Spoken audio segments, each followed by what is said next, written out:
Selamat pagi Bapak Ibu yang terkasih dalam Tuhan. Shalom, tetap semangat saudara.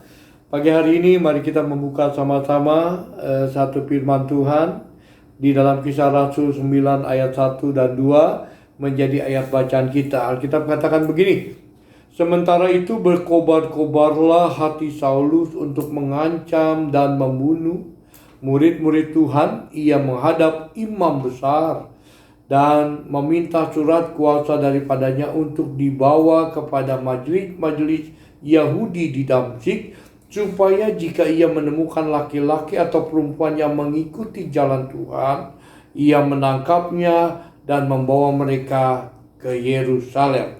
Dalam perjalanan ke Damsyik, ketika ia sudah dekat kota itu, tiba-tiba cahaya memancar dari langit mengelilingi dia. Ia rebah ke tanah dan kedengaran olehnya suatu suara yang berkata kepadanya, "Saulus, Saulus, mengapa engkau menganiaya aku?"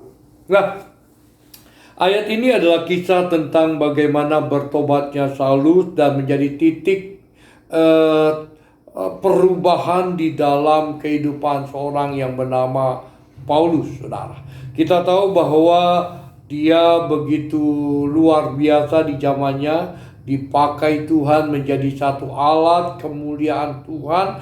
Bahkan melalui kehidupannya, saudara, begitu banyak gereja-gereja dibuka dan begitu banyak pelayanan-pelayanannya yang dilengkapi oleh kuasa Tuhan, ya. Walaupun penderitaan aniaya luar biasa terjadi dalam kehidupannya, tetapi kita tahu tentang latar belakang seorang yang bernama Paulus, saudara. Orang yang kejam, orang pembunuh dan luar biasa. Namun saudara, kehidupan masa lalunya, saudara, tidak mempengaruhi kehidupan setelah ia bertobat, saudara. Artinya Tuhan tidak melihat siapa dia di masa lalu, tetapi Tuhan memakai dia, saudara, ketika dia mengalami satu terobosan rohani di dalam kehidupannya melalui perjumpaan dengan Tuhan. Nah, pagi ini biarlah setiap kita juga mau belajar supaya setiap kita bisa menjadi Paulus akhir zaman. Ya, kita punya masa lalu yang pahit, yang jorok, yang kejam, yang jahat, ya, yang penuh dengan kebencian dan lain-lain, saudara. Tetapi karena anugerahnya Tuhan, Tuhan bela kita, Tuhan angkat kita, Tuhan pulihkan kita sehingga kita sekarang bisa memanggil Ia, ya Abba, ya Bapa, saudara. Nah, di dalam ayat ini, saudara, Paulus sampai membuat satu statement yang sangat luar biasa dalam Filipi 3 ayat yang ke-8. Dia katakan bahwa segala sesuatunya dianggap rugi karena pengenalan akan Tuhan. Saudara, orang yang sungguh-sungguh sudah mengenal Tuhan di dalam hidupnya, maka saudara, itu sesuatu yang sangat berharga sekali dalam hidupnya. Apa yang dulu dianggap berharga, saudara, ketika dia sudah mengenal tentang mana yang lebih berharga, sesuatu yang berharga dia sudah dapatkan, maka yang dulu yang dia katakan berharga itu dianggap sampah, saudara.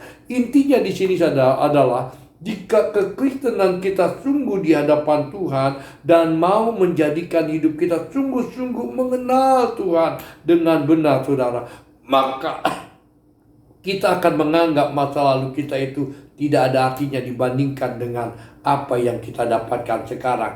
Yeremia 4 ayat 22 berkata begini, "Sungguh bodohlah umatku itu, mereka tidak mengenal aku. Mereka adalah anak-anak tolol dan tidak ada pengertian. Mereka pintar untuk berbuat jahat, tetapi untuk berbuat baik mereka tidak tahu." Ya, hari ini saudara, biarlah kita menjadi pribadi-pribadi yang mengenal Tuhan, sehingga kita menganggap apapun kebanggaan kita masa lalu nggak ada artinya, saudara.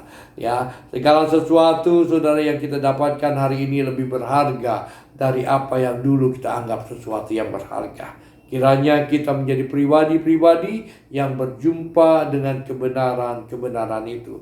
Selamat pagi, Tuhan memberkati kita semuanya. Shalom.